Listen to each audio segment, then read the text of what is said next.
हमारी दुनिया कई मिस्टीरियस प्लेसेस से घिरी हुई है और आज हम कुछ ऐसे ही मिस्टीरियस प्लेसेस के बारे में जानेंगे। Number 1, Stonehenge. स्टोनहेंज इंग्लैंड के विल्टशायर में सिल्सबेरी मैदान पर एक प्री हिस्टोरिक मॉन्यूमेंट है जो एम्सबेरी से 3 किलोमीटर वेस्ट में है। इस मॉन्यूमेंट को देखने के लिए दुनिया भर से लोग आते हैं और ये यूनेस्को की विश्व विरासत जगह की लिस्ट में भी शामिल है। स्टोनहेंज मूल रूप से जमीन को खोदकर खड़े किए गए पत्थरों से बना घेरा था, लेकिन वर्तमान में इसके अवशेष ही शेष रह गए हैं। ऐसा कहा जाता है कि स्टोनहेंज इसके आसपास रहने वाले जनजातियों के नेता का नाम था। स्टोनहेंज की संरचना लगभग 5000 साल पुरानी है और ये इजिप्शियन पिरामिड से भी पुराने हैं। साइंटिस्ट के हिसाब से इसे किसी एक समय में नहीं बल्कि 3500 से 3000 साल पहले इसके अलग अलग हिस्सों को अलग अलग समय पर बनाया गया था। स्टोनहेंज के पत्थर लगभग 13 फीट ऊंचे हैं और थोड़े से जमीन में गड़े हुए हैं। साइंटिस्ट का अनुमान है इस मॉन्यूमेंट का उपयोग वेधशाला यानी ऑब्जर्वेटरी के रूप में किया जाता था। इसे 2 प्रकार के पत्थरों सारेसन और ब्लूस्टोन को मिलाकर बनाया गया था, जिसमें कुछ सारेसन पत्थर की ऊंचाई 9 मीटर और वजन 20 टन था। इसके निर्माण में मैथ्स और ज्योमेट्री का प्रयोग किया गया था। साइंटिस्ट के अनुसार उस समय उपलब्ध औजार की मदद से ऐसी चीजें बनाने में कम से कम 20 से 30 मिलियन घंटों का समय लगा होगा। खड़े हुए पत्थरों को जोड़ने के लिए ऐसे जॉइंट्स का प्रयोग किया गया था जिनका प्रयोग लकड़ी के काम में किया जाता था। कुछ लोगों का मानना है कि डेविल ने इन पत्थरों को स्थापित किया था, जबकि कुछ लोगों का मानना है कि मैर्लिन नाम के जादूगर ने अपने जादू से इसका निर्माण किया था। साइंटिस्ट की कई टीम ने मिलकर लगातार 4 साल तक स्टोनहेंज के आसपास की 3000 एकड़ जमीन की खुदाई की, जिसमें कई चौंकाने वाली चीजें सामने आई है। खुदाई में 5 से 2500 साल पहले के मानव की कई हड्डियां मिली है, जिसे अंदाजा लगाया गया है कि स्टोनहेंज के आसपास के एरिया में कई कब्रिस्तान थे। खुदाई के दौरान कई बर्तन, औजार और हथियार समेत कई चीजें मिले हैं, जिससे अंदाजा लगाया गया है कि लंबे समय तक यहाँ पूरी की पूरी सभ्यता बसी हुई थी। Number 2, Bermuda triangle. Bermuda triangle इस दुनिया का सबसे मिस्टीरियस प्लेस माना जाता है। ऐसा कहा जाता है कि इस बरमूडा ट्रायंगल के इलाके में आने वाली कई सारे हवाई जहाज और समुद्री जहाज बहुत ही मिस्टीरियस तरीके से गायब हो जाते हैं और गायब होने के बाद उनका कोई पता नहीं चलता। इसके बारे में और भी कहा जाता है, मूल रूप से अटलांटिक ओशन में उठने वाले ज्यादातर साइक्लोन इसी इलाके से बनकर उठती है। इस इलाके को लेकर कई साइंटिस्ट का कहना है कि यहाँ ग्रेविटेशनल फील्ड इतनी ज्यादा है कि इसके आसपास आने वाली किसी भी चीज को ये अपने तरफ खींच लेता है। बरमूडा ट्रायंगल अमेरिका के फ्लोरिडा, पुर्तो रिको और बरमूडा 3 को जोड़ने वाला ट्रायंगल है। बताया जाता है यहाँ अब तक करीब 2000 समुद्री जहाज और 75 हवाई जहाज गायब हो चुके हैं, जिनका कोई अता पता नहीं है। बरमूडा को डेविल्स ट्रायंगल भी कहा जाता है। बरमूडा ट्रायंगल का जिक्र सबसे पहले क्रिस्टोफर कोलंबस ने अपने जर्नल में किया था। कुछ साइंटिस्ट का मानना है कि खराब मौसम की वजह से वहाँ समुद्री जहाज और हवाई जहाज गायब होने वाला हादसा होता है।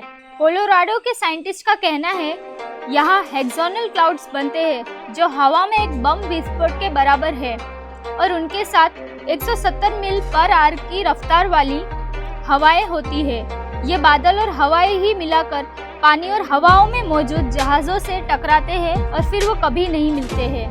Number 3, Easter island. South America में एंडीज माउंटेन और पैसिफिक ओशन के बीच स्थित देश है चिली, जहाँ एक वीरान आइलैंड है जहाँ करीब 900 मिस्टीरियस मूर्तियाँ सदियों से स्थापित है।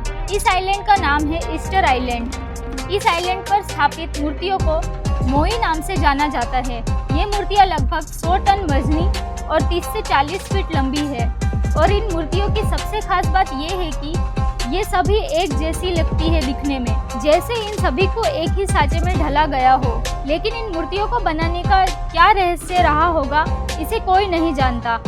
ऐसा माना जाता है कि पत्थर की ये मूर्तियाँ इतनी मजबूत है कि हथौड़े से तोड़ने के बावजूद इनमें छोटी मोटी खरोचों के अलावा कोई खास नुकसान नहीं पहुंचता। ऐसा भी कहा जाता है कि इन मूर्तियों को रापा नुई कहे जाने वाले लोगों ने साल 1250 से लेकर 1500 के बीच बनाया था, जो ईस्टर आइलैंड पर ही रहते थे। इन्हें बनाने के पीछे की वजह बताया जाता है कि इन मूर्तियों को उन्होंने अपने पूर्वजों की याद और सम्मान में बनाया था। लेकिन इन मूर्तियों को बनाने के चक्कर में जब पेड़ों की अंधाधुंध कटाई होने लगी तो इस आइलैंड पर रापा नुई के लिए रहना मुश्किल हो गया। कहा जाता है कि इसके बाद वो लोग इस आइलैंड को छोड़कर चले गए। इसी के चलते यहाँ बनी मूर्तियों का काम अधूरा रह गया, जिनको अभी तक पूरा नहीं किया जा सका। Number 4, pyramid of Mexico. दोस्तों, पिरामिड का नाम सुनते ही हमारे माइंड में एक इमेज आ जाती है इजिप्ट की। लेकिन आपको जानकर हैरानी होगी कि दुनिया का सबसे बड़ा पिरामिड इजिप्ट में नहीं है, बल्कि मैक्सिको में है, जिसका बेस 1480 फीट का है। मैक्सिको के युकेटन एरिया में बना पिरामिड। इस पिरामिड का नाम चिचेन इट्जा चिर्प है, जो मैक्सिको की सबसे मिस्टीरियस कलाकृति है। सांस्कृतिक धरोहर का केंद्र होने के साथ ये पिरामिड मिस्ट्री से भरा है। चिचेन इट्जा एक कोलंबियन मंदिर है, जिसे माया जनजाति सभ्यताओं के लोगों ने बनाया है।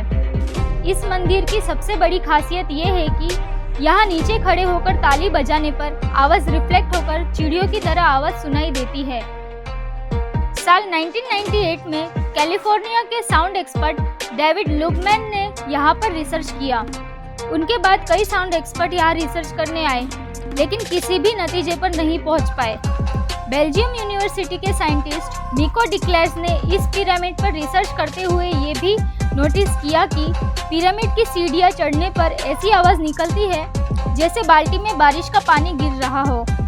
माया सभ्यता के लोग बारिश के देवता को पूजते थे, इसीलिए ये कोई कोइंसिडेंस नहीं हो सकता है। इस पिरामिड की मिस्ट्री इसे और इंटरेस्टिंग बनाती है। Number 5, eternal flame false.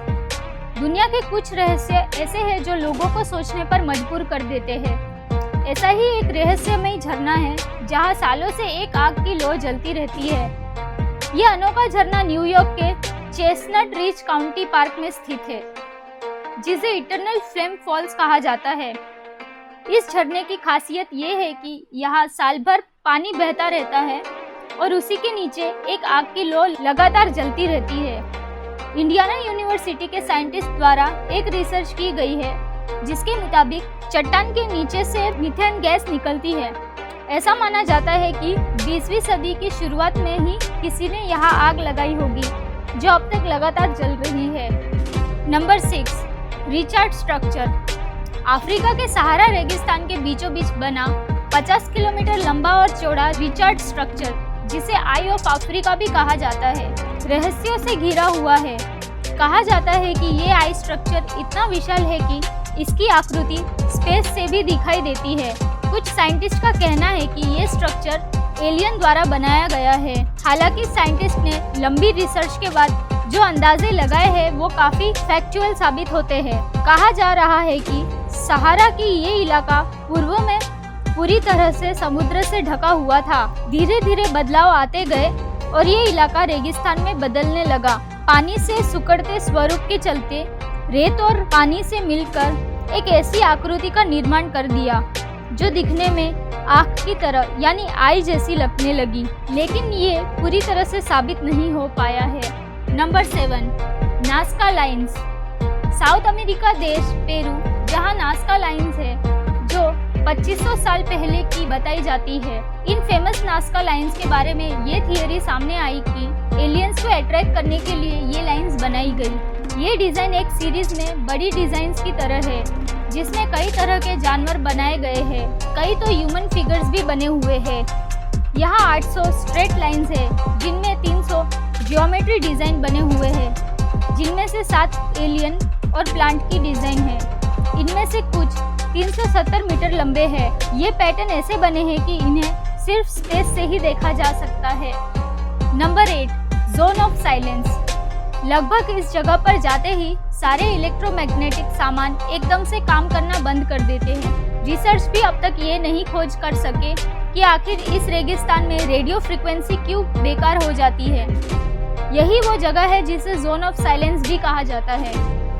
Zone of silence से लगभग 25 मील की दूरी पर आबादी बसी हुई है, वहाँ सुविधाएं है, लेकिन जोन ऑफ साइलेंस में ना तो कोई होटल है और ना ही किसी का आना जाना। यहाँ आकर दुनिया की हर चीज से कनेक्शन टूट जाता है। मेक्सिको का जोन ऑफ साइलेंस साइंटिस्ट के लिए भी मिस्ट्री बनकर रह गया है। यहाँ कॉम्पास या जीपीएस तो क्या, कोई भी इलेक्ट्रॉनिक उपकरण काम नहीं करते। तो दोस्तों, आपको हमारा वीडियो कैसा लगा कमेंट सेक्शन में ज़रूर बताएं और वीडियो पसंद आए तो लाइक करें और ऐसे ही अमेजिंग फैक्ट्स जानने के लिए हमारे चैनल को सब्सक्राइब करें।